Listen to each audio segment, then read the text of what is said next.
All right. A group of loser neo-Nazis that call themselves the alt-right have once again taken to the favorite medium of cowards known as Twitter, this time to protest Rogue One, a Star Wars story, due in theaters December 16th. What are they protesting Rogue One for? They are protesting Rogue One because the film shares many of the franchise's anti-fascist themes. Oh, really? Yes. Now, according to the film's writers, the Empire is a white supremacist human organization opposed by a multicultural group led by brave women. So yeah, can you understand why the drag my neo-Nazis... Star Wars into this? Well, this isn't even the first Star Wars movie to have anti-Nazi messaging. Oh, they've all had anti-Nazi. Exactly. I mean, A New Hope was basically all anti-Nazi. I just want to point out that Star Wars is a story about a group of religious zealots that overthrow their government. So that depends on how you look at it. And if you look at Middle East, my whole theory, so check me in the comments on this one. My theory is that we didn't see Middle Eastern suicide bombings go up until the international release of Star Wars.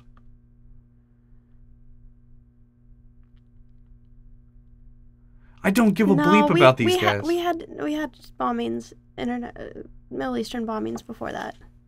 Before the 70s? Before 77, yeah. We had Middle Eastern bombings. Yeah, but it ramped up. That's what I'm saying. Well, it ramped up, but that's also when foreign policy in many of the Western countries went nuts. There's a surprisingly large percentage of people who identify their religion, like on surveys, they identify their religion as Jedi. Good for them. Yep. I don't care. If you don't like the movie, don't go see the movie. Calling for boycott. That's why it's silly when the left does it too. Just don't go see the movie. You know, it's... If you're really upset about that, don't watch this YouTube channel either. Yeah, I think what bothers me the most is, you know, you've got this group of people calling themselves the alt-right, which we all know they're white supremacists. We're not kidding ourselves there. And you know, these are the same people that complain about liberals and making fun of them for being special snowflakes that need safe spaces, and then at the same time they're trying to boycott a movie that doesn't agree with what they believe. Right. So it's like, so they need their own safe space from Star Wars? Is that what we're going with here? And Mike Pence needs his safe space from theater geeks. Like, that's... Listen, the reality is it's silly when both sides do it. Sure. And the way that old saying goes is, he who sings loudest in church has the most to hide. Mm-hmm. So if you're calling for boycotts of things constantly, what's on your mind? Mm-hmm. What's going on behind... it's none of my business. Well, that's why I was, mocking them, basically. They're cowards. They're not... A lot of these people aren't out in front of cameras calling for this. They're on Twitter, where there's... Right, and they're not using their real names. Yeah, there's still a degree of anonymity. It's like, if you seriously believe this, then come out and say it. At least own your beliefs, Yeah, but then we get all... But then, like, when they do that... Because you and I still remember a time when white nationalist groups would march. They still march. I hate Illinois Nazis, right? Like, that's the whole thing. Well, they still march. I mean, there was a white supremacist march downtown not that long ago.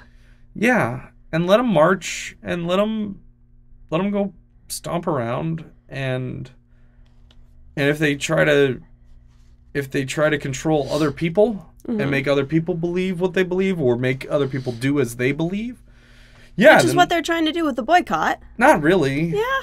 They're not calling for Trump to ban it. That's what I'm talking about. Like, call for your boycott. Look silly. Everybody's got a right to look silly. Mm. Just keep it out of my friggin' government. That's all I ask. Yeah. So, which they're not. So Nobody gives a bleep about these yahoos. What's next? people give a bleep about these yahoos. There are quite a Who? few people. The people that they target, for one. Okay, so the people that they target, right? Like, these are not harmless people. These are the people with guns. They're Democrats are armed too. sure Democrats are armed. I just like But to remind everybody the vast that. majority of the guns in this country reside in the hands of a very few. Yes. Well, the vast majority of anything in this country resides in the hands of a very few. True. But you But get the nice thing is with that is they only have 2 trigger fingers. Okay, so you got 800 guns. Pop. Now they're my 800 guns. End of story. Let them hide in their house and cradle their firearms and jerk And if- themselves off to if jerk that's themselves all off they at night to did- guns and ammo, and if that's all they did, that'd be fine. Go it's when they masturbate to your guns. it's Whatever. when you target other people. That's a crime, by the way. And it's when you what? What they do when they target a single person Sure. like that. It's a crime. Sure. What I'm really upset about of all of this, the only part I give a bleep about is the lack of enforcement of this particular crime. Yes. That's the problem. That is the problem. If we can, Or it's a problem. part of the problem of it though is that we have a Federal Bureau of Investigation, Mm-hmm. and this would ultimately fall into their jurisdiction unless the victim and the perpetrator existed within the same state. Otherwise, you're talking Yes. about interstate problems. Right. And I just don't know how I feel about expanding the FBI. That's the problem. There's other ways to do it. Well, the other problem is Hacktivism is really going to be the solution to this. Like, so all the guys that go and target this one person, like, dox them. If somebody doxes somebody else, Mhm. that to me is fair game to dox them.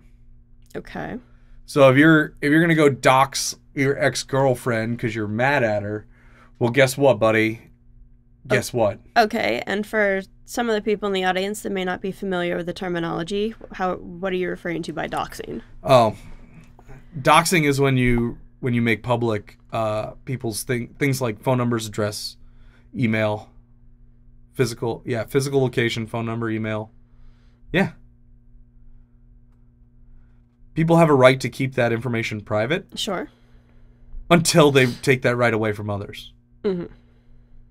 And doxing should be somewhat. There's the question is how do you even set rules around this stuff, right? It takes a lot of thought. Leave a comment, leave me your suggestions. But in my opinion, somebody who doxes somebody else is a jerk and deserves some punishment for that. Yes. So let's figure that out in the comment section. I think it's a great way of figuring that out. Yes, we've come a long way from writing girls' names and phone numbers on bathroom walls. Yeah, but half of those numbers were dudes, right? Yeah, I know half of those numbers were dudes. Like, Not all of them were dudes. But yeah.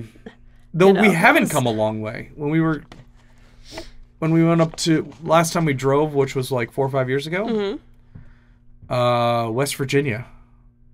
When we stopped in West Virginia, I had never seen it. Just the entire bathroom stall was scrawled with "for a good time," blah blah blah.